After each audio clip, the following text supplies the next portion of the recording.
ఛత్తీస్గఢ్లో వరుస ఎన్కౌంటర్తో భారీగా నష్టపోతున్న మావోయిస్టులకు మరో ఎదురుదెబ్బ తగిలింది. బస్తర్ జిల్లాలో పనిచేస్తున్న 19 మంది మావోయిస్టు డీవీసీఎం, ఏసీఎం సభ్యులు, మిలిటెంట్లు జనజీవన స్రవంతిలో కలిశారు.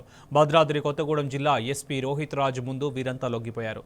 లొంగిపోయిన వారికి ప్రభుత్వం తరపున పునరావాసం కింద ఆర్థిక సాయం అందిస్తామని ఎస్పీ తెలిపారు. వారికి ఉపాధి కల్పించే బాధ్యత పోలీస్ శాఖ తీసుకుంటుందని రోహిత్ రాజ్ భరోసా ఇచ్చారు. గత డిసెంబర్లో చర్లా పోలీస్ స్టేషన్ పరిధిలోని అజ్ఞాత మావోయిస్టుల కుటుంబాలతో ఆత్మీయ సమ్మేళనం ఫలితంగానే వీరు లొంగిపోయినట్లు ఎస్పీ వివరించారు.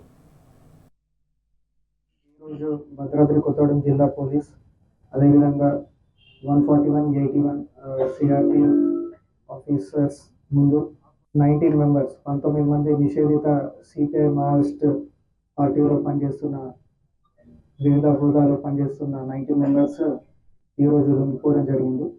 ఈ 19 మెంబర్స్లో ఒకరు డీవీసీఎం క్యాడర్ 8 lakhs రివార్డ్ గల వ్యక్తి, అదేవిధంగా ఇద్దరు ఏసీఎం ర్యాంక్ మెంబర్స్ ఉన్నారు.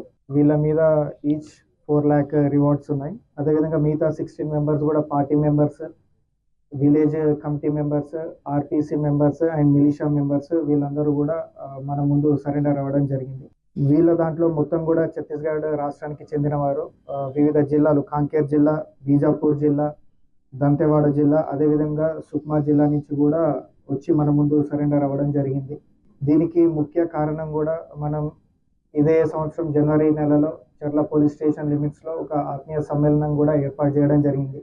ఎవరైతే యూజీ క్యాడర్ వ్యక్తులు ఉన్నారో అదేవిధంగా వాళ్ళ ఫ్యామిలీ మెంబర్స్ని కూడా పిలిపించి మోటివేట్ చేయడం జరిగింది. వీళ్ళందరూ కూడా ముందుకు వచ్చి భద్రాద్రి కొత్తగూడెం జిల్లా పోలీస్ అదేవిధంగా సిఆర్పిఎఫ్ ఆఫీసర్స్ ముందు సరెండర్ అవ్వడం జరిగింది. మనం ఈ డేటా కూడా చూసుకుంటే లాస్ట్ ఇయర్ నుంచి 2024 నుంచి చూస్తే 59 మెంబర్స్ మన ముందు సరెండర్ అవ్వడం జరిగింది. ఈ 19 మెంబర్స్ కాకుండా దాంట్లో తెలంగాణ స్టేట్ కమిటీ మెంబర్ అదేవిధంగా 16 మంది ఏసీఎం క్యాడర్ వాళ్ళు కూడా మన ముందు సరెండర్ అవ్వడం జరిగింది. 2024 నుంచి చూసుకుంటే 64 మెంబర్స్ని అరెస్ట్ చేయడం జరిగింది. దీంట్లో important Dandakaranya special zonal committee మెంబర్ను కూడా లాస్ట్ ఇయర్ మనం అరెస్ట్ చేయడం జరిగింది.